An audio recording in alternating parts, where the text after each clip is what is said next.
श्रीपाद कृष्ण कोल्हाटकर महाविद्यालयातील अधीक्षक संजय सीताराम गाडेकर यांना राष्ट्रीय भारत भूषण पुरस्कार 2025 जाहीर।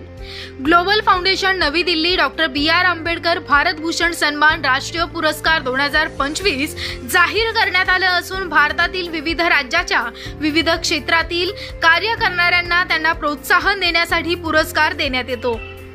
यावर्षी महाराष्ट्रातील बुलढाणा जिल्ह्यातील जळगाव जामोदेतील श्रीपाद कृष्ण कोल्हाटकर महाविद्यालयातील अधीक्षक श्री संजय सीताराम गाडेकर यांना सामाजिक, शैक्षणिक, सांस्कृतिक क्षेत्रासाठी डॉक्टर बी.आर. आंबेडकर भारत भूषण सन्मान राष्ट्रीय पुरस्कार 2025 देऊन गौरविण्यात येणार आहे।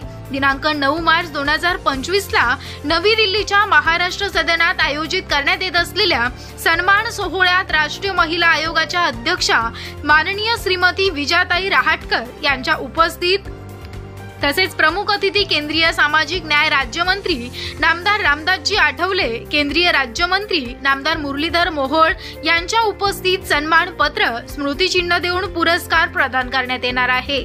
बुलढाणा जिल्ह्यातील विविध क्षेत्रात अनेक नामवंत व्यक्तींनी महत्त्वपूर्ण कार्य केलं। त्यांच्याच रूपानं जळगाव जामोद तालुक्यातील श्रीपाद कृष्ण कोल्हाटकर महाविद्यालयातील अधीक्षक श्री संजय सीताराम गाडेकर यांच्या रूपानं नेतृत्व करण्याची संधी प्राप्त झाली। त्यांच्या शैक्षणिक, सामाजिक आणि सांस्कृतिक योगदानासाठी अत्यंत प्रतिष्ठेचा राष्ट्रीय पुरस्कार महाविद्यालयाच्या नावाच्या लौकिकात निश्चितच भर घालणारा असून नवीन आदर्श निर्माण केला असून जळगाव शिक्षण मंडळाचे अध्यक्ष अनिल जयस्वाल, सचिव श्री अनुप पुराणिक, प्राचार्य डॉक्टर गिरीश माई, सर्व प्राध्यापक तथा शिक्षकेतर कर्मचारी यांनी अभिनंदन केलं।